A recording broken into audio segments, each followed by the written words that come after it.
Good morning, everyone. Welcome to the First Unitarian Society of Milwaukee. My name is Dave Umhafer, and I am honored to serve as your worship associate today. We welcome people of all genders, sexualities, ages, races, ethnicities, histories, and bodies. We welcome your mind, your heart, and your spirit. We welcome all you are carrying with you today, and all your heart longs to set down. We welcome people watching online and those here in person on this hot day. We are streaming this service live. We'd like to give a special welcome to any guests joining us today. If you're a guest, please consider filling out a welcome card located in the pew rack in front of you and drop it in the offering plate later in the service. Please join us for social hour after the service across the hall in the Leanhouse Common Room. Folks can find hearing assist devices and large print hymnals and order of service at the back of the sanctuary.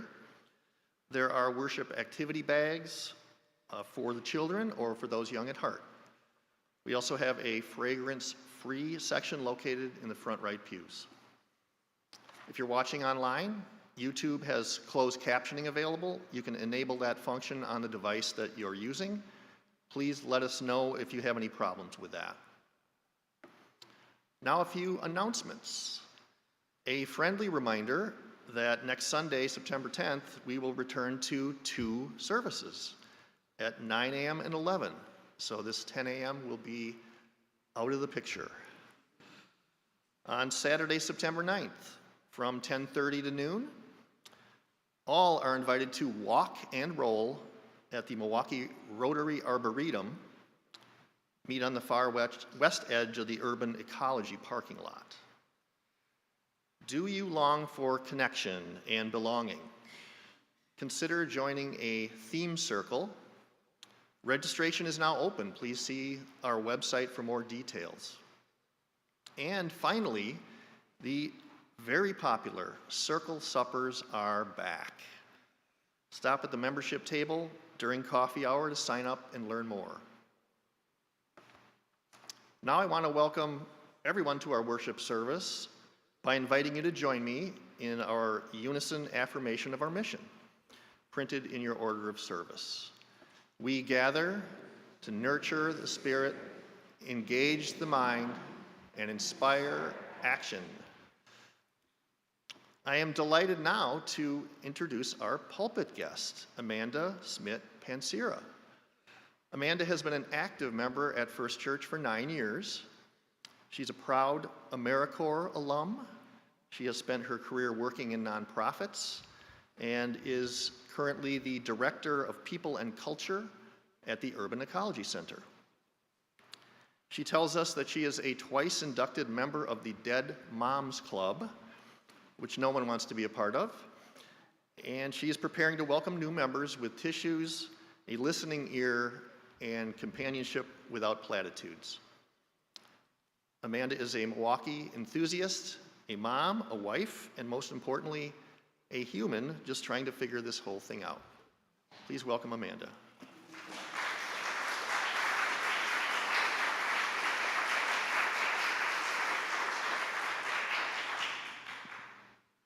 Good morning. Our opening words this morning are A Spell for Grief or Letting Go by Adrienne Marie Brown, Part 1. Adequate tears twisting up directly from the heart and wrung out across the vocal cords until only a gasp remains. At least an hour a day spent staring at the truth in numb silence. A teacup of whiskey held with both hands, held still under the whispers of permission from friends who can see right through, okay and fine. An absence of theory, flight as necessary, poetry, your own and others, on precipice, abandonment, nature, and death. Courage to say what has happened, however strangling the words are, and space to not say a word. A brief dance with sugar, to honor the legacies of coping that got you this far. Sentences spoken with total pragmatism that provide clear guidance of some direction to move in, full of the tender care and balance of choice and not having to choose. Screaming why and/or expressing fury at the stupid, unfair effing game of it all. This may include hours and hours, even lifetimes of lost faith. Laughter, undeniable and unpretended. A walk in the world, all that gravity with breath and heartbeat in your ears, fire for all that can be written, moonlight, the more full, the more nourishing.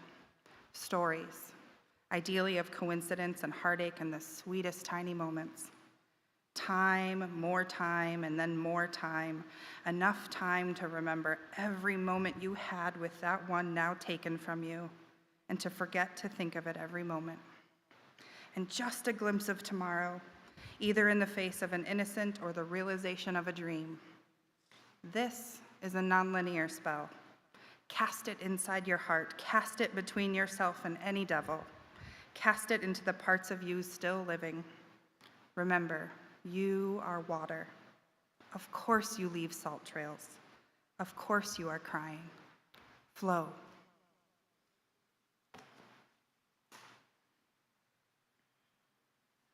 Now please rise in body or spirit and join us in singing hymn number 1002, Comfort Me.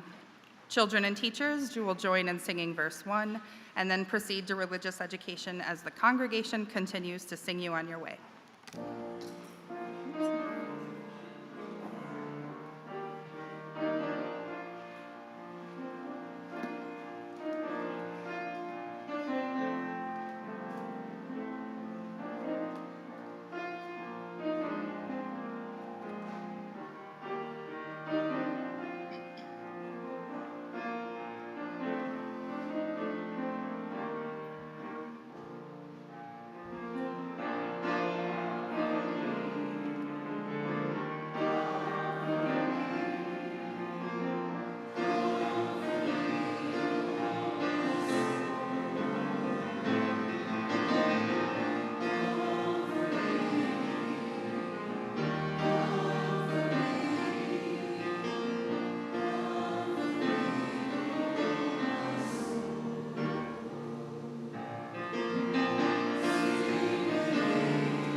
Let's now come together for a moment of contemplation, followed by silence, followed by the seated singing of hymn number 123, Spirit of Life.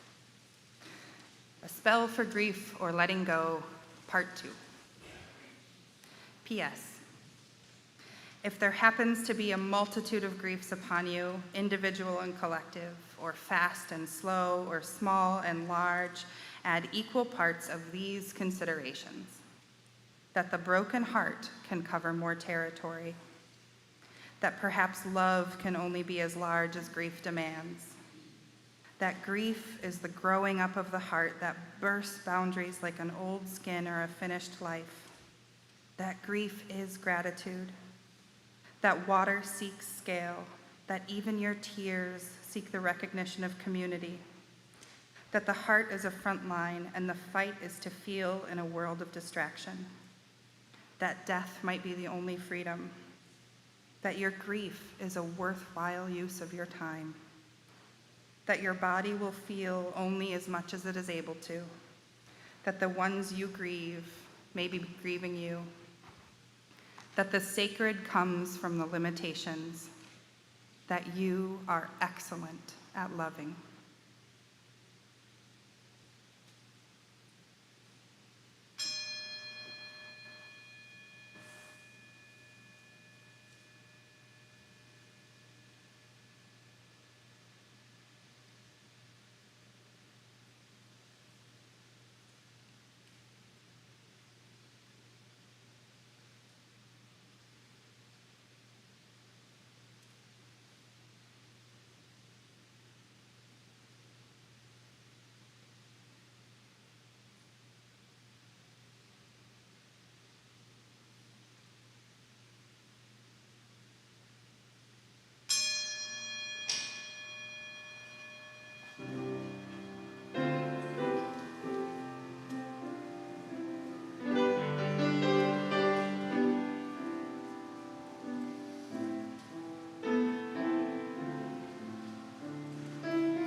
Then a woman said, "Speak to us of joy and sorrow." And he answered, "Your joy is your sorrow, unmasked. And the selfsame well from which your laughter rises was oftentimes filled with your tears. And how else can it be? The deeper that sorrow carves into your being, the more joy you can contain. Is not the cup that holds your wine the very cup that was burned in the potter's oven? And is not the lute that soothes your spirit the very wood that was hollowed with knives? When you are joyous, look deep into your heart, and you shall find it is only that which has given you sorrow that is giving you joy. When you are sorrowful, look again in your heart, and you shall see that in truth you are weeping for that which has been your delight. Some of you say joy is greater than sorrow, and others say, nay, sorrow is the greater. But I say unto you, they are inseparable. Together they come, and when one sits alone with you at your board, remember that the other is asleep upon your bed. Verily, you are suspended like scales between sorrow and joy. Only when you are empty are you at standstill, are you balanced. when the treasure keeper lifts you to weigh his gold and silver, needs must your joy or sorrow rise or fall.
Two days after my mom passed, I found myself sitting here in these pews, dizzied by a range of emotions and simultaneously feeling nothing at all. I showed up here looking for something, anything, to tether me back to earth. I sat right there next to my husband, Tony, both hearing and not hearing the words being spoken, in the way that children hear adults in the Charlie Brown cartoons. I wondered if this is what normal felt like now. Is this what life after loss will be? I came rocketing back to myself to the sound of a phone ringing in the middle of the sermon, even though every service we are reminded to silence our devices. Another ring, and folks stiffened, trying not to turn and look. They'll mute it soon, we all thought, silently, in unison. The ringing continued, and folks started to glance around. I looked down the pew, my irritation rising, and yet no one moved to silence the sound. I started scanning the faces of the folks nearest us, nearest the ringing, wondering, how do they not know it's their phone ringing? Then the longest second passed, and all at once I was digging into my bag, which also contained my mom's bag, which also contained her cell phone, which I had not taken a moment to consider might not be silenced. My fingers flew to open that last zipper, grab the phone, and smash the buttons to turn off my mother's Sunday morning alarm, reminding her to take her pills. Now I was the one receiving those sideway glances, the culprit finally revealed. I turned several shades of red, staring at my bag that held the purse, which held my dead mother's phone, with the alarm she had silenced herself a week earlier, and through my embarrassment, I thought, someday, this is gonna be kind of funny. And then I laughed, quietly, to myself at the absurdity of it all. How ridiculous that a person can be there and then they are not, but their cell phone is. And it rings in church. It just became more and more funny to me, that ringing phone, and that was my tether back to earth. Nora McInerney is a podcast host and writer who unintentionally became those things. When her father died, she had a miscarriage, and her husband died of brain cancer within the span of a few months. Her husband's obituary became national news because it was funny. And soon, Nora was becoming an inspiration to people who had gone through awful things but didn't feel connected to the everything happens for a reason of it all and the Hallmark quotes. They wanted that realness, relatability, and the ability to both laugh and cry. She started an online group called the Hot Young Widows Club, which soon became the title of her book. She gave a TED Talk. She wrote several more books titled No Happy Endings, It's Okay to Laugh, Crying is Okay Too, and most recently, Bad Vibes Only. Her podcast, Terrible, Thanks for Asking, is described as a show that lets real people get real honest about how they're really doing. It's sometimes sad, sometimes funny, and almost always both. Both. It's the both that people need, a space to bring the messy humanity of grief and loss and still living and needing to feel but not wanting to, but knowing it's that feeling, not the numbing, that lets us take a step forward. Of course, we experience grief for a myriad of reasons: the loss of a person or a pet, the ending of a partnership or a friendship, the loss of a job or a home, grieving for our planet and climate change, grief tied to racial justice or the lack thereof, grief for the loss of human rights, pandemic grief. There is both individual grief and communal grief. It can feel incredibly heavy or leave us feeling empty. It builds inside us. I picture it like a balloon increasing in size over time, and it's often joy. A hug from a dear friend, a funny line that catches you by surprise, or noticing spring blooms that weren't there the day before. It's those little joyful moments that help to deflate that balloon. Not all the way, and not forever, but it brings the pressure down. It brings relief. As I was contemplating this intersection of grief and joy, my dear friend and fellow First Church member, Susie Seidelman, shared this. After my dad died, I was a mess, but kind of didn't understand that yet. I would stay up late every night, watching movies after Luke had gone to bed, and one day I decided to purchase my favorite Kool-Aid flavor from my youth to drink while I watched movies. That night I watched Amelie. It was spirit-lifting and sweet and tender, and it made me cry and cry, which I desperately needed. When it was over, I went to the bathroom to get ready for bed. I turned on the light, looked in the mirror, and I had a massive red Kool-Aid mustache. I absolutely cracked up. It was so cathartic, having just bawled my eyes out and then cracking up on top of it, all along a loosely stitched theme of childhood memories. The problem with grief is many have been taught to believe it has a finite start and end. We are supposed to go through the stages: shock, denial, anger, bargaining, acceptance, and then it's complete. We can go back to life as it was before, but that's not what grieving people experience. We're more complex than that. When we've experienced loss, it can feel like our lives have stopped while the rest of the world moves forward. When is the appropriate time to join the world again? There's no right answer, and the hard truth is that grief doesn't end. It changes and reforms and undulates up and down, coming and going in waves. Grief brings us back to our original hurts, makes us fear what might come in the future, and becomes part of us, always. And it reminds us of joy. Grieving a person or an experience or a time in our life means there is something to miss. To grieve is to have loved. There was something wonderful there. Grief may take its place, but we can transform some of that grief into appreciation for what we loved in the first place. Sometimes it feels like grief happens to us from the outside. But if we learn to own it, walk alongside it, choose how to position it, not as a verb, but a noun, there is possibility for deeper connection and understanding of our hurt, our sadness, our longing, our pain, and there's a choice to be made on how we move with grief.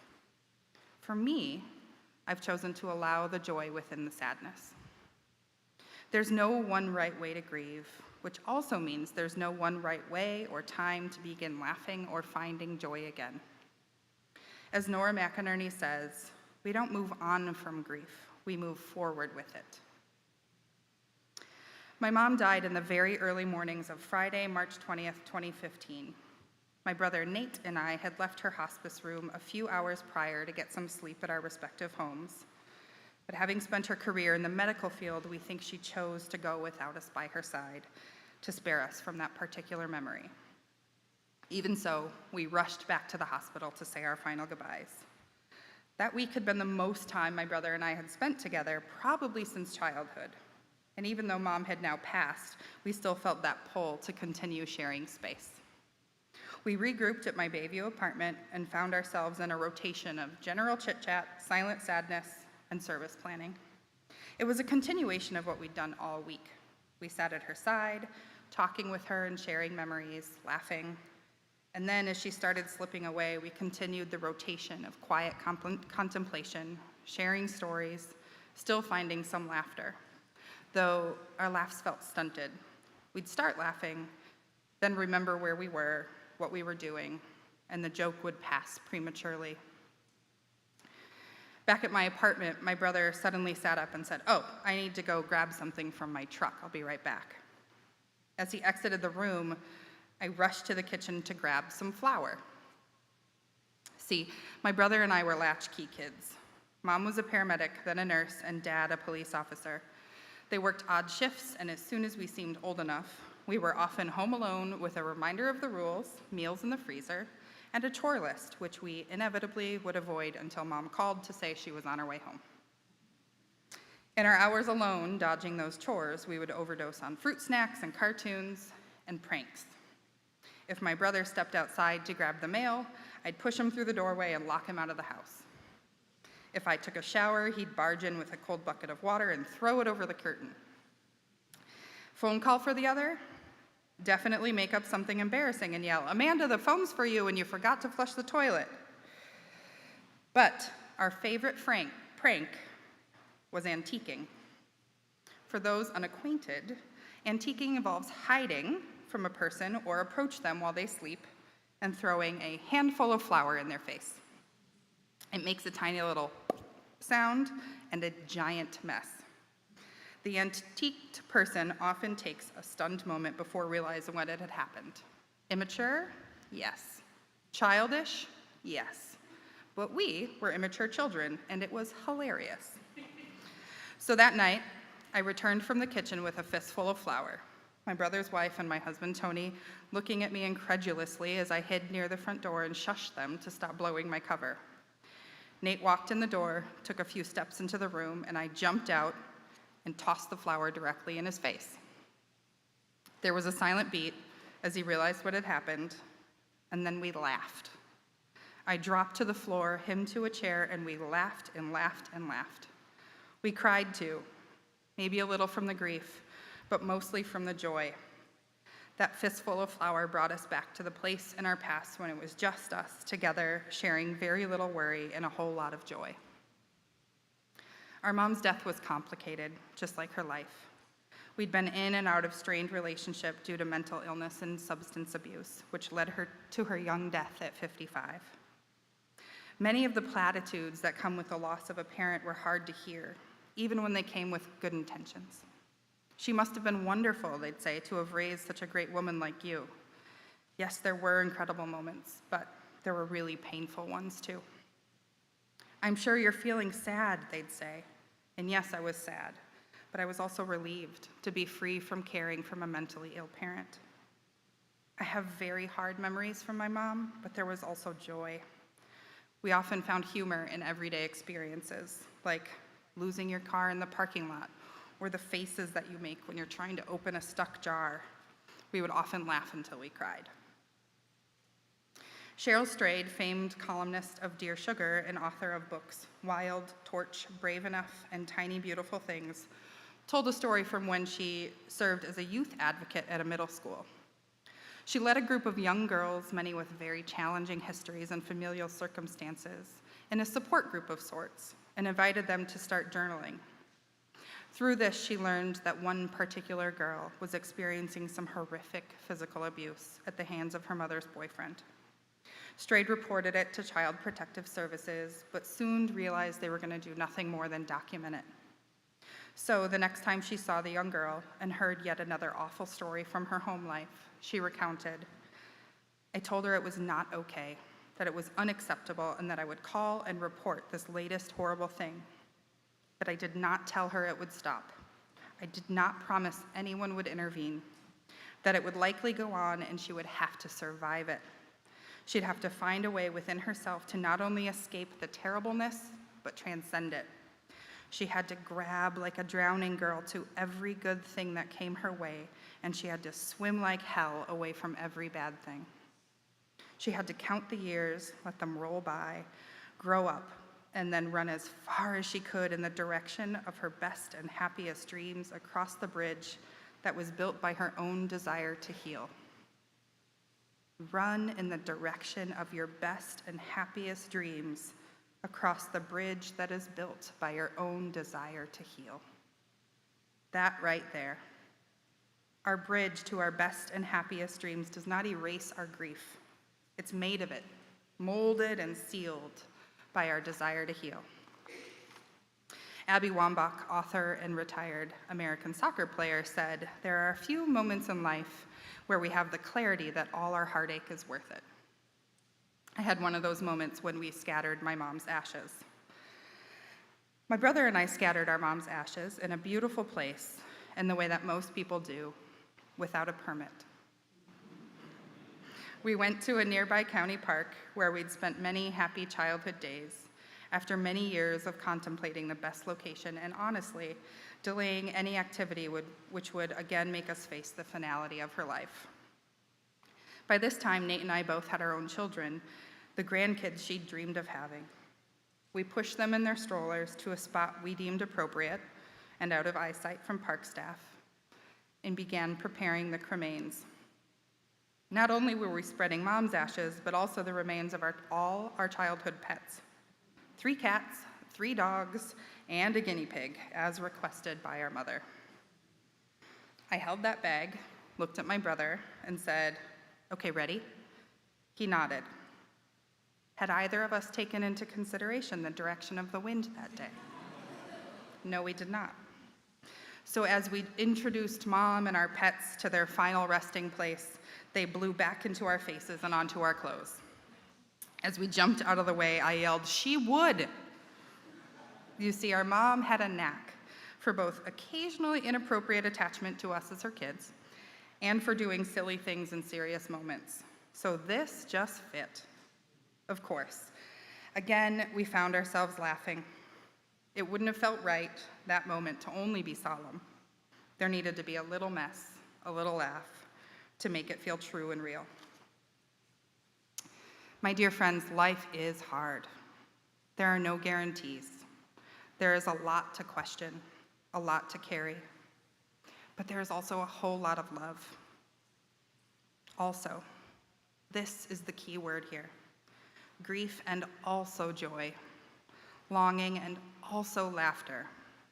They can coexist. They should coexist. I say all of this knowing it's not easy. Joy can't be assumed. It's not guaranteed. But if you look for it, even a tiny bit of it, you'll find it's there. And once you feel it, once you experience that sweet levity that comes from hope and release and connectedness and the realization that joy is often what brought us to this place of grief, it grows. Remember, grief is inevitable, but so is a stunning amount of joy.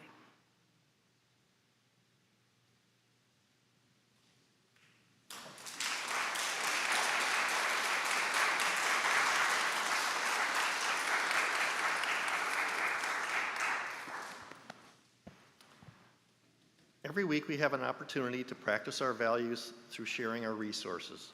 Our pledges are at the core of our spiritual practice of generosity. In addition, the church shares half of all the non-pledge cash in our offering plate with a community organization, practicing our value of interdependence. Today and throughout September, we share the plate with the Milwaukee Area Technical College FAST Fund. The FAST Fund provides quick financial assistance to MATC students experiencing economic emergencies so they can stay in school, graduate, and achieve long-term success. May the practice of giving bring us joy. The offering will now be gratefully received.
In the hush of life's fleeting reprieve, when sorrow waves heavy on my chest, I seek a haven amidst the tornado of grief. In shattered worlds, I quest for rest. Though darkness spreads its boundless wings, a spark endures, a flame that sings. Whispers of joy in hidden nooks, where happiness blooms in life's small crooks. Grief and joy entwined as they stroll, hand in hand, through life grand's ball. A dance of grace, fragile and fair, revealing that solace resides in despair. When sunlight breaks the clouded veil, I'm learning that joy from within might prevail. Even if fractured my spirit mends, on happiness whispers, my heart depends. As I unravel life's terrain, the highs and lows, the grand and meek, I find myself adrift, it seems, in oceans vast of endless dreams. Yet through the spectrum I must feel the joy and sadness, love and zeal. For each emotion's shape I quest through the uncharted paths of life. In heartache's grip, the trivial gleams, in friends' laughter, and morning's sweet steam, wrapped in blankets of warmth, ordinary miracles, that's where joy unfolds.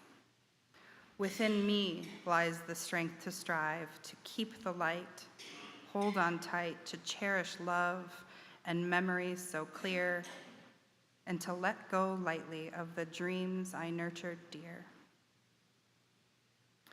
Please rise in body or spirit and join us in singing our closing hymn, number 95, There Is More Love Somewhere.